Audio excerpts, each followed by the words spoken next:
નમસ્કાર વિદ્યાર્થી મિત્રો, વંદે ક્લાસીસ યુટ્યુબ ચેનલમાં આપનું હાર્દિક સ્વાગત છે। આજના વિડીયોમાં આપણે ધોરણ 8ના વિજ્ઞાન વિષયના પાઠ નંબર 1 જેનું નામ છે પાક ઉત્પાદન અને વ્યવસ્થાપન, તેનું આપણે શોધન કરવાના છે। આપણી આ ચેનલ પર છે ધોરણ 8ના બધા જ વિષયના સ્વાધ્યાય માટે વિડીયો બનાવવામાં આવે છે। તમે જરૂરથી બાકીના વિષયના વિડીયો જોઈ શકો છો, તમને નીચેથી જે બધા વિષયની લિંક મળી રહેશે। આ ઉપરાંત તમને જરૂરથી વિડીયો પસંદ આવશે, તમને વિડીયો ગમે તો જરૂરથી વિડીયો લાઈક કરજો અને શેર જરૂરથી કરજો, જેથી બાકીના વિદ્યાર્થીઓ વિડીયોને જોઈ શકે। આ ઉપરાંત તમે આપણું વોટ્સએપ ગ્રુપ જોઈન ન કરી હોય તમે ખાસ જરૂરથી આપણે વોટ્સએપ ગ્રુપને જોઈન કરી લેજો, તમને ત્યાં ઉપયોગી માહિતી સફળતા મળતી રહેશે। તમને આપણે વોટ્સએપ ગ્રુપમાં જવા માટે લિંક નીચેથી મળી રહેશે, માટે ખાસ તમે જરૂરથી આપણા વોટ્સએપ ગ્રુપને પણ જરૂરથી જોઈન કરી લેજો। તો ચાલો આપણે આજના વિડીયોની શરૂઆત કરીએ। ધોરણ 8 વિષય વિજ્ઞાન પાઠ 1ના સ્વાધ્યાયનું સંપૂર્ણ સોલ્યુશન। પ્રશ્ન નંબર 1, યોગ્ય શબ્દ પસંદ કરી ખાલી જગ્યા પૂર્ણ કરો। પહેલી ખાલી જગ્યા આપેલી છે અહીંયા, એક સ્થાન પર એક જ પ્રકારના મોટી માત્રામાં છોડ ઉછેરવામાં આવતા છોડને ખાલી જગ્યા કહે છે, તો જવાબમાં આવશે પાક। ત્યાર પછી પાક ઉગાડતા અથવા તો રોપતા પહેલા પ્રથમ પગલું જમીનની ખાલી જગ્યા હોય છે, તો જવાબમાં આવશે તૈયારી। ત્યાર પછી ક્ષતિગ્રસ્ત બીજ પાણી સપાટી પર ખાલી જગ્યા લાગશે, તો જવાબમાં આવશે તરવા લાગશે। ત્યાર પછી ચોથો ખાલી જગ્યા આપેલી છે, પાક ઉગાડવા માટે પર્યાપ્ત સૂર્યનો પ્રકાશ તેમજ જમીનમાં ખાલી જગ્યા તથા ખાલી જગ્યા આવશ્યક છે, તો જવાબમાં આવશે પાણી અને પોષક દ્રવ્ય। એટલે કે પાક ઉગાડવા માટે પર્યાપ્ત સૂર્યનો પ્રકાશ તેમજ જમીનમાંથી પાણી તથા પોષક દ્રવ્ય આવશ્યક છે। જ્યારે તમે પાક ઉગાડતા હો તો તેમાં તમારે પાણી અને જે પોષક દ્રવ્યો છે એ તમે સૌથી પહેલાં જરૂર પડે છે। આ આગળ ત્યાર પછી પ્રશ્ન બીજો આપેલો છે અહીંયા, કોલમ એમાં આપેલ શબ્દને કોલમ બીમાં જોડવાના રહેશે તમારે અહીંયા। પેલું આપ્યું છે કોલમ એની અંદર ખરીફ પાક, તેમાં જવાબમાં આવશે ઈ એટલે કે ડાંગર અને મકાઈ। બીજું છે રવિ પાક, તેમાં જવાબમાં આવશે ડી ઘઉં, ચણા અને વટાણા। ત્રીજું રાસાયણિક ખાતર, તેમાં જવાબમાં આવશે બી યુરિયા અને સુપર ફોસ્ફેટ। ચોથું છાણિયું ખાતર, તેમાં જવાબમાં આવશે સી પ્રાણી મળ, ગાયનું છાણ, મૂત્ર અને કચરો। આમથી આખું જોડકું છે એ જોડવાનું રહેશે। ત્યાર પછી જે પ્રશ્ન ત્રીજો આપેલું છે, દરેકના બે ઉદાહરણ આપો। પહેલું છે ખરીફ પાક, તેમાં ઉદાહરણ આવશે કપાસ અને મગફળી। બીજું રવિ પાક, તેમાં જવાબમાં આવશે વરિયાળી, જીરું અને ઘઉં। તમે માનો છે અન્ય પણ ઘણા ઉદાહરણ છે આવતા હોય તમે તે માટે છે લખી શકો છો તમારી રીતે પણ, એવું કાંઈ નથી કે આ રીતે લખવા તો તમારે તેમાંના જવાબ લખી શકો છો।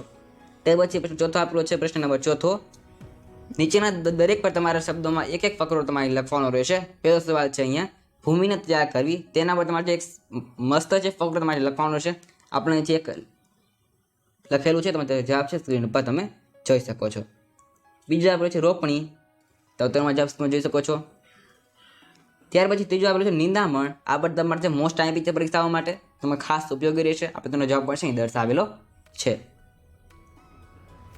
ચોથું આપેલું છે થ્રેસિંગ, આપણે તેનો જવાબ અહીં દર્શાવેલો તમે જોઈ શકો છો સ્ક્રીન ઉપર।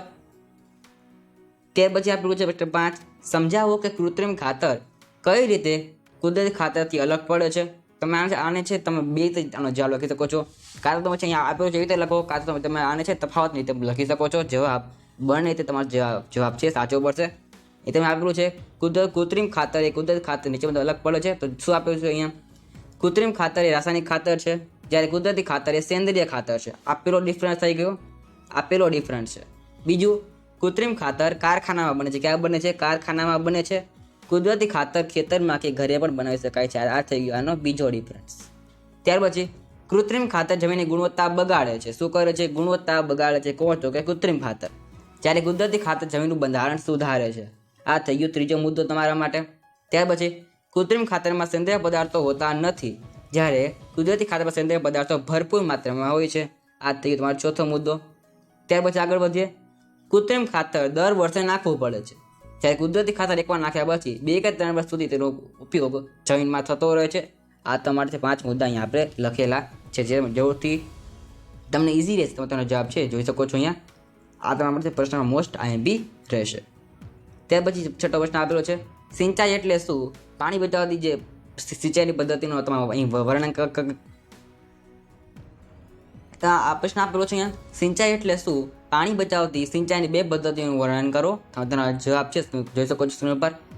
અહીં તમારે મુખ્ય 2 પદ્ધતિઓ આપેલી છે, પહેલું છે ફુવારા પદ્ધતિ, બીજી છે ટપક સિંચાઈ પદ્ધતિ। આ બંને જે પદ્ધતિઓ છે એ મોસ્ટ આઈએમપી છે પાણી બચાવવા માટે। શેના માટે છે, પાણી છે, બંને પદ્ધતિ દ્વારા પાણીનો છે ભરપૂર માત્રામાં બચાવ થાય છે, તો તેનો જવાબ છે તમે બંનેનો સ્ક્રીન પર જોઈ શકો છો અને લખી પણ શકો છો તમારી નોટબુકની અંદર. તે પછી આગળ વધીએ. 7મો પ્રશ્ન આપેલો છે, જો ઘઉંને ખરીફ ઋતુમાં ઉગાડવામાં આવે તો શું થશે? ચર્ચા કરો. તો જવાબમાં આવશે ઘઉં એ શિયાળામાં થતો રવિ પાક છે. રવિ પાક એટલે કે શિયાળામાં થાય ને રવિ પાક કહેવાય. કે ઘઉં એ રવિ પાક છે. તેને સૂકું અને ઠંડુ હવામાન જરૂરી પડે છે. જો ઘઉંને ચોમાસામાં ઉગાડવામાં આવે તો તેને ભેજવાળું હવામાન અને વધારે વરસાદ મળે. જો ઘઉંના પાકને અનુકૂળ આવે નહીં, જેથી ચોમાસામાં ઉગાડેલ ઘઉંનું ઉત્પાદન સારું મળે નહીં. તેથી ઘઉંને છે એ ખરીફ ઋતુમાં ઉગાડવામાં આવતા નથી. તે આગળ વધી 8મો પ્રશ્ન આપેલો છે અહીંયા.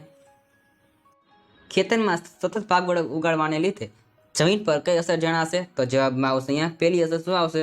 તો કે ખેતરમાં સતત પાક ઉગાડવાથી જમીનની ફળદ્રુપતા તેમજ તેમાં રહેલા પોષક તત્વો ઘટી જાય છે. બીજું શું થાય છે? તો કે આવી જમીનમાં પાક ઉગાડવામાં આવે તો પાક ખૂબ જ ઓછો થાય છે. કેવો થાય છે? ખૂબ જ ઓછો પાક થાય છે. શું કામ? તો કે તેમાં છે એ ફળદ્રુપતા ઓછી થઈ ગઈ હોય છે. ત્યાં જ આગળ વધીએ. 9મો સવાલ આપેલો છે, નીંદણ એટલે શું? આપણે તેનું નિયંત્રણ કેવી રીતે કરી શકીએ છીએ? તો જવાબમાં આવશે નીંદણ એટલે વાવણી કે રોપણી કરી ઉછેરમાં આવતા ખેતી સાથે બગાયતી પાકના છોડ સિવાય કમ સમય એટલે કે ઉગી નીકળતી બિનઉપયોગી વનસ્પતિને તમે છે નીંદણ કહી શકો છો. ખેતી કાર્યો જેવા કે વાવણી, આંતરખેડ, પિયત અને કાપણીમાં નીંદણ નડતર રૂપો થાય છે. ત્યાર પછી 10મો સવાલ આપેલો છે, છેલ્લો સવાલ છે આ ચેપ્ટરની અંદર. નીચે આપેલા બોક્સને યોગ્ય ક્રમમાં ગોઠવો જેથી શેરડીના ઉત્પાદન માટે તૈયાર થઈ શકે. અહીં તમને જે શેરડી માટે જે પદ્ધતિ હોય ઉત્પાદન માટે તમને છે આડાવરી આપેલો છે, તમારે તેને ગોઠવવાની રહેશે. લાઈનની અંદર આપણા આન્સર લખેલો છે. પહેલાં આવશે જમીન તૈયાર કરવી, બીજું ખેતરને ખેડવું, ત્યાર પછી રોપણી કરવાની રહેશે, ત્યાર પછી લણણી કરવાની છે, ત્યાર પછી સિંચાઈ આપેલું છે, ત્યાર પછી જે ખાતર આપવું, ત્યાર પછી પાકને ખાંડના કારખાનામાં મોકલવાનું રહેશે. તો આપણે આજના વિડીયોમાં છે ધોરણ 8ના વિજ્ઞાનના પાઠ 1નું સોલ્યુશન કર્યું છે.